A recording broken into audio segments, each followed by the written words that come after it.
Good morning. Today on Spotlight, we'll drill down on the not so apparent impact of the COVID-19 pandemic. How much havoc has this deadly virus that has isolated so many of us wreaked on our mental health and the education of our public school students? We'll also try to find out how close Michigan is to its goal of becoming a top 10 education state. And will Lansing lawmakers pass a school aid budget by June 1st so districts will have their funds in place for the 2021 and 22 fiscal year that begins on July the 1st? It's the burning question for all 83 counties in the Great Lakes state. I'll ask my guest, Robert Sheehan with the Community Mental Health Association, and Robert McCann, Executive Director of the K-12 Alliance of Michigan. They'll join me from our state capital city. It's Sunday, Mother's Day, May the 9th, 2021. I'm Chuck Stokes, and this is Spotlight.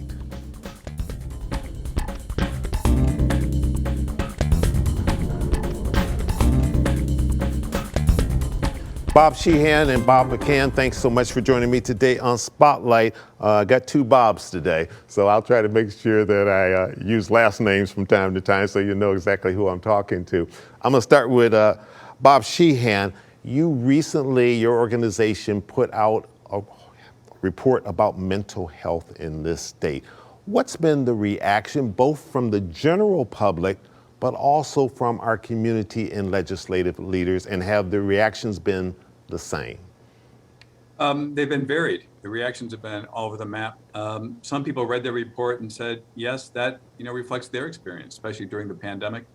There was a lack of access to care before. Mental health isn't high on the priority in the public or private agenda, and that access really was exacerbated.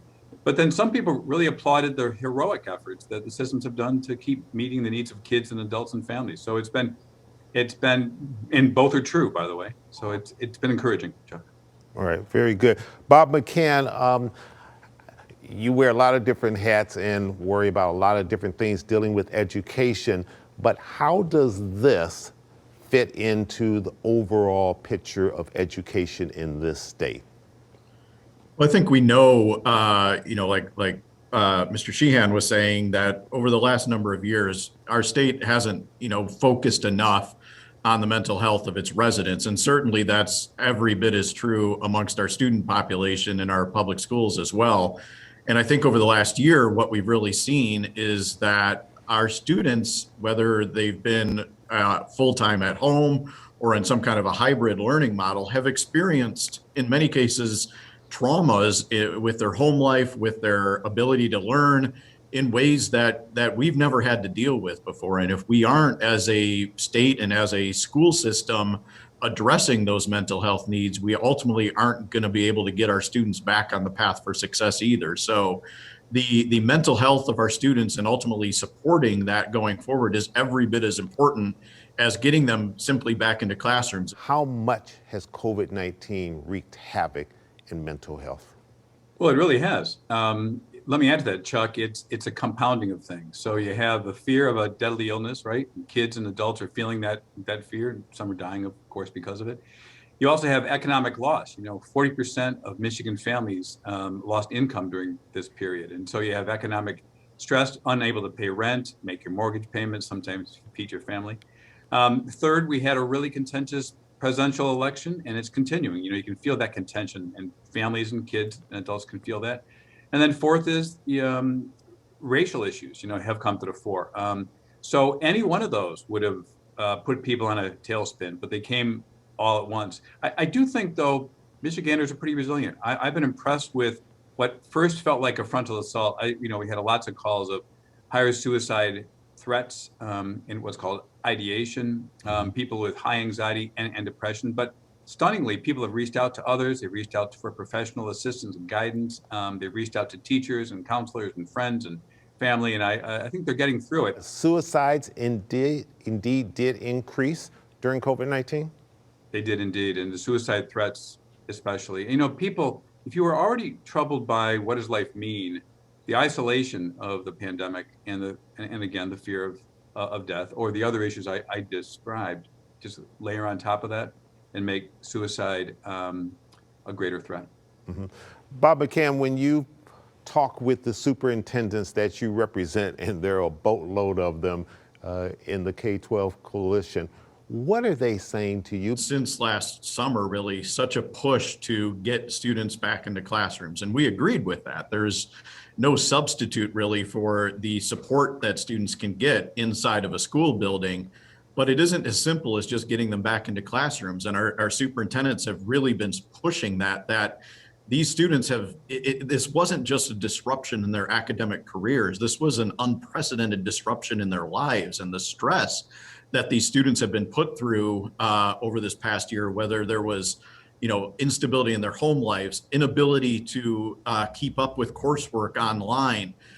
We don't even know the extent of what many of these students have gone through over the past year until we're able to get them into a room with a social worker to ask them, just the simple question of how are you doing? We know that many of our students are going to continue to struggle, and we need to support them. It's going to be a very long recovery process for many, many of these students, and we really owe it to them to provide any support that we can.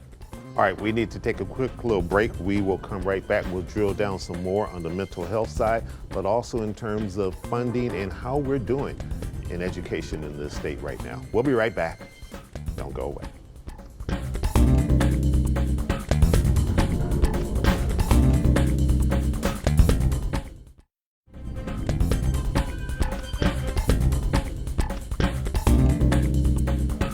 And welcome back to Spotlight. Bob Sheehan, how has your organization and your members, how have they changed and adapted through COVID-19? Initially we thought this was going to be a sprint, right? Several weeks. And so the adaptation started then, but boy, they've really gone full speed now. They've adapted in two ways. One is a good number of our clients get mental health care that has to be face-to-face. They get supports in their home or to being involved in work or improve their housing status. And so we needed a lot of PPE. Our association, our members were buying PPE from all over the country. And those workers have been pretty heroic to continue to go into people's homes and their neighborhoods and serve them hands-on. And then about the other hunk of the workforce went to telehealth practices. So giving psychotherapy and psychiatry and speech therapy and other therapies using video and audio. That's been pretty impressive. I've been knocked out by how clients are willing to accept that. In fact, so I was saying earlier, some clients actually appreciate that. For some of the clients, they haven't been able to get access because they're a long way from a counseling location. They can get it right in their home now. So in fact, some of these tools that we've developed from the telehealth side are going to span way beyond post-pandemic. And I think it'll be a normal part of the therapist toolkit. How do we rank with other states as it relates to mental health in the various categories? Because I know you broke it down into a few different areas in which I think we were doing pretty well, but there was an area or two in which we left something to be desired. Sure. Let me talk about the good stuff, Chuck, first, if I could. So we're in the top 10 for adult services and services to kids. Michigan has a very comprehensive public mental health system, really comprehensive. It's one of the best in the country. The gaps that remain, though, are inpatient psychiatry. Trying to get a loved one into an inpatient bed, a hospital bed for psychiatric care is hard. Hospitals, as pre-COVID, had a hard time admitting everybody who was needing that care. It's because a lot of the conditions people bring to the hospital now are more complex. In the old days, the care that now is given in the community was given in the hospital. That's no longer true. It's a very small slice of Michiganders who need inpatient care, but when they need it now. And hospitals aren't set up for it yet. Their wards aren't built for it. Their staff aren't ready for some of the needs. And so that's one of the gaps. It's a nationwide problem, but we're certainly seeing it here in Michigan. Sure. Bob McCann, your organization represents about 580,000 kids in the various counties, most of them in the kind of southeast Michigan down to Lansing area. What are you finding out in terms of where we are with all of this supplemental funding? Where exactly are things in the legislature right now? Well, the good news is that, we have expressed a strong need for funding to move forward from this pandemic. And the federal government has stepped up to the plate in a major way. They've provided, in the last 6 months, two major funding packages, both the one signed in December by President Trump, as well as the ARP plan signed by President Biden, that provides significant funding to schools. There's no question about it. But the reality is that's one-time funding, and schools are going to put it to the absolute best use to support students and their recovery over the next couple of years. But what we need to start focusing on is taking lessons from what has worked and what hasn't over the last year or so, and work with our state legislature here to come up with a system that supports students long term. June 1 is a big day. That's when you want to be able to have those budgets in place for the next school year. Where are we standing right about now, and do you think you're going to be able to meet that deadline? Well, as we speak, we have some legislative committees happening to talk about those budgets. And the good news is, there's been some strong leadership in both the State House and Senate to put some budgets on the table that are good starting points for that discussion, that support a lot of the needs that our schools have right now. Because you're right, we need to get a budget done by June 1st, because in spite of the federal funding and the support that's going to provide, our schools need to know what their state support is so that they can start budgeting and hiring for the fall. If we want to add additional summer program, if we want to add additional support staff for fall services as more and more students come back to in-person learning, they need to start that process immediately, working with their school boards to craft budgets, pass them, and start that hiring process. And the reality is they can't do that until Lansing gets budgets done at their level. How big of a voice do you expect or want superintendents to have in this whole negotiation and debate? Our superintendents are speaking to their legislators every single day, because that's the level of the stakes we're at right now. We know what we need to do at this point to get our students back on track. We simply need the support from Lansing right now to get those budgets passed, give our schools the resources to implement those plans and start moving forward. So we're, absolutely, it's an all hands on deck approach right now to encouraging the legislature and the governor's office to work together and get this done. All right, we need to take another little quick pause for the cause. We'll come right back.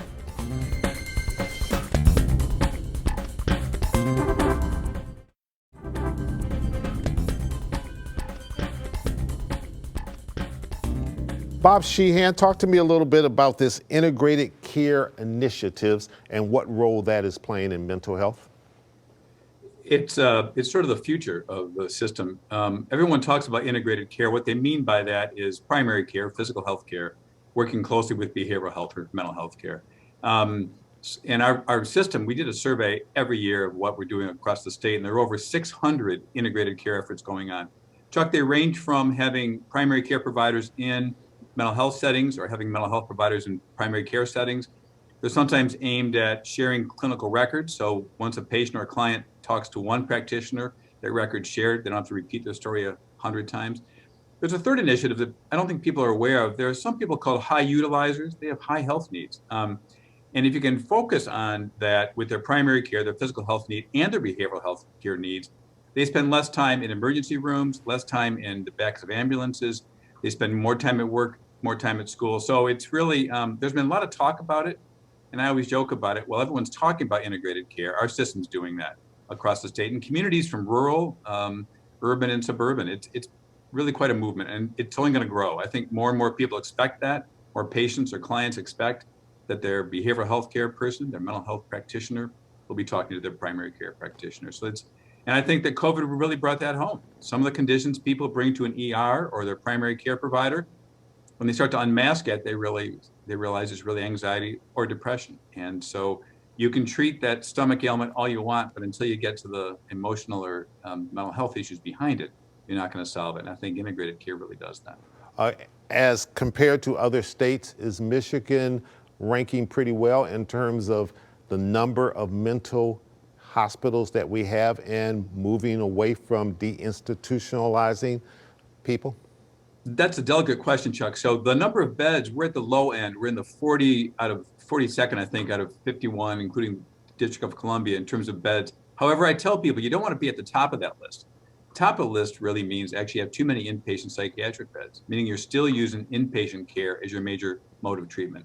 And we actually know that the best mode of treatment is at home in your home community. So you want to be in the lower end of that, but we don't want to be at the bottom because as I said earlier, access to inpatient psychiatric care is hard right now. So we clearly need to open some doors to get inpatient beds open. So we feel pretty good about the number, but there are other issues that get in the way of people getting into inpatient care, and we need to address that. Bob, quick question. You mentioned it, and this is Bob Sheehan. You mentioned it in the first segment, and all the different things that you're dealing with that are affecting mental health, and race is certainly one of the issues in the forefront these days. I keep hearing that when it comes to people of color, particularly African American males, that they are oftentimes misdiagnosed in the mental health system. Is that indeed true in your experience? And if so, what's being done about it? I think it's really true, Chuck. I'm glad you said that. You know, even in Michigan, by and large, the great bulk of our practitioners are white practitioners. They're Anglo practitioners. And so I think sometimes they miss the cultural cues, and that can be a problem. And there's a number of other things called social determinants of health. So language, race, poverty, background can make a big difference in how someone's diagnosed. Our association's kicked off, along with the Georgetown Center in the University of Georgetown, to teach cultural competence. Our practitioners are culturally competent, but you can never become fully culturally competent. So we have a statewide effort, really in-depth learning, an 8-month learning series, making people much more sensitive to cultural background differences. And that will improve not only diagnostic accuracy, but treatment efficacy. And I think we're going to see some great strides in the next year or two. Sure. Bob McCann, as this airs on Sunday, we will have just wrapped up Teacher Appreciation Week all across America. Has COVID-19 given the general public perhaps a better understanding of what teachers do on a day-to-day basis? Yeah, I think if there's anything we've seen since the beginning of this pandemic, it's a renewed appreciation from our communities as to the role schools play, whether that's teachers in the classroom or whether that's schools as really leaders of their community and some of the supports that schools provide. You know, we've seen schools, really across the state stepping up to provide, a completely different way of trying to support students in a pandemic. We've had, millions of meals get delivered by schools and their support staff and teachers to students who otherwise would go without when they can't be in classrooms. We've had teachers, particularly special education teachers that know their students need extra support and have been driving to students' homes to deliver materials and make sure that they're getting the services they need. It's been a tremendous effort to watch really what these superintendents and teachers have done to support not just their students, but their communities through this. And I think the community in return has seen that, and there is that renewed appreciation. Gentlemen, hang on for just a second. We'll be right back with more questions to Bob Sheehan and Bob McCann.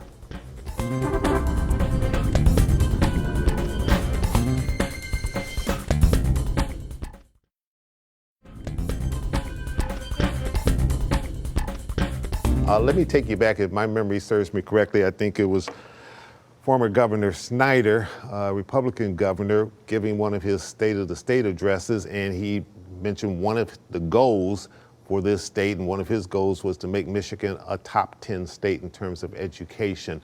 That was some time ago. Where are we now? Are we even close to being a top 10 state?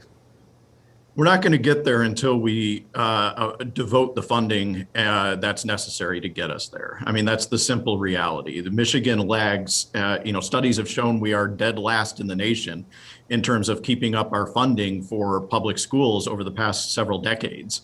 And until we as a state want to commit to prioritizing the needs of our students and the needs of our schools, we're not going to be where we want to be. Our superintendents, our educators are doing everything they can to maximize the dollars that they get and ensure we are, educating our students as best we can, but we need better. When I listen to that answer, are we slipping? Are we actually losing ground? Or are we just holding our own, but not nearly moving fast enough towards becoming that top 10 state? I think in many ways we're holding our own, and it is because of the effort of our education community as a whole. to ensuring we are providing the education we can. But, we've made it very clear to the legislature, we can do better. We just simply need better support from Lansing to do that. Do we have enough social workers, psychologists, psychiatrists working in our mental health system? And do you see them coming up the pipe from our educational institutions and others? So the answer is we do not. Nationwide, there's a shortage of behavioral health care workers. And that's true from everything from psychiatry, physicians that prescribe medications, through social workers, rehab counselors, psychologists, and all of what we call direct support professionals, people working in people's homes. I think over the last 20 years, people have forgotten how rich those jobs are. I think we're starting to see a renewed interest. As Bob McCann said, people are realizing how important teachers are. They're starting to realize how important the mental health practitioners are. So we're seeing a renewed interest in getting into the field, but that hasn't been true for the last 20 years. We've seen a real drought. We're seeing a turnaround. So I'm hopeful, but that pipeline takes a while to fill. On May 26th, I believe, Governor Whitner is going to get the Profiles in Courage Award from Caroline Kennedy for her work on COVID-19. What does that suggest to you?